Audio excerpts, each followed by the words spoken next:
रस बड़ा रस चखे दसो चांस देखी करी रसिया पिला के चिंगिरी फिकी से उलझी तुझ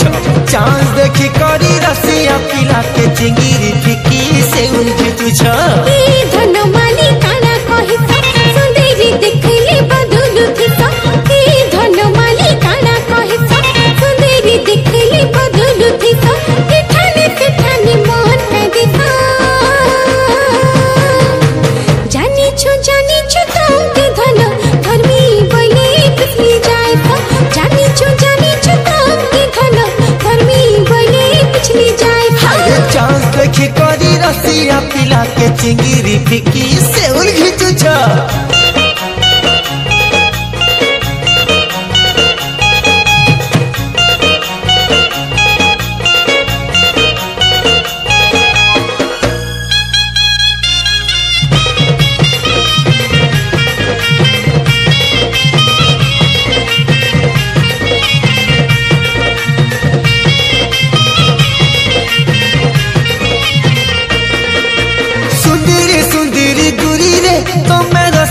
खोसे नौछ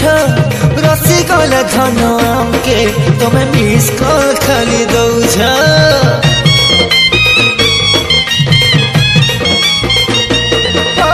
जानी जानी करी अजना आमके बाटे से बाटे नौछ राती सारा कॉल करी सुई बसे नहीं दौछ तुमर पिला जाती पढ़ी चलके टुकिल देखी दिली मुल्क की हंसी तुमर पिला जाती पढ़ी चलके टुकिल देखी दिली मुल्क की हंसी सब दिन नुआ तुमर तो भेसा जानी छु तुम के धन धर्मी बोले पिछली जाए जानी छु तुम के धन धर्मी बोले पिछली जाए चांस देखे करी रसिया पिला के चिंगिरी फिकी से उलझी तुझ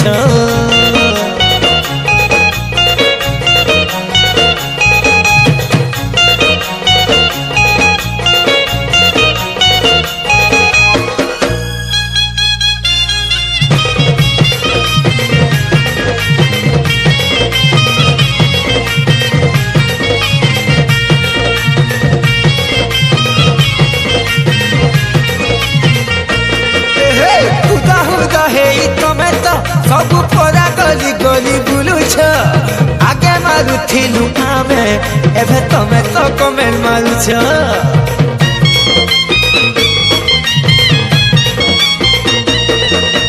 इशारा इशारा खिची तमे मनर कथा कहि देउछ आगे लेखुथिल चिठी एभे एसएमएस पठै देउछ नाही बसन गपी बसरा नाही देखन गसर गतरा नाही बसन गपी बसरा नाही देखन गसर गतरा हमर पुरानी के कहलु फिसाए बेकारी माने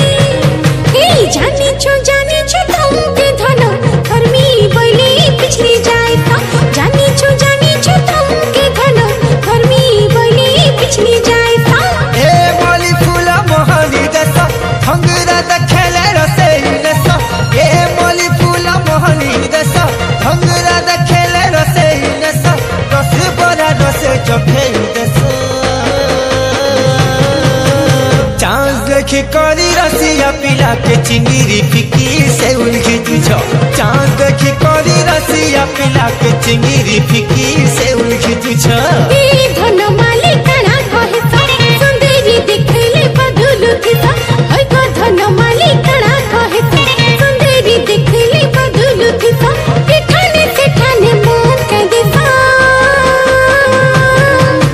जानी छु तुम के धन धर्मी बोले पिछली जाए जानी छु तुम के धन धर्मी बोले पिछली जाए चांद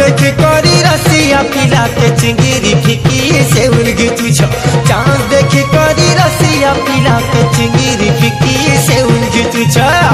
छो जाने छो तुमके धनो गर्मी बोली पिछली जाए चांद देखी करी रसिया पिला के चिंगीरी फिकी से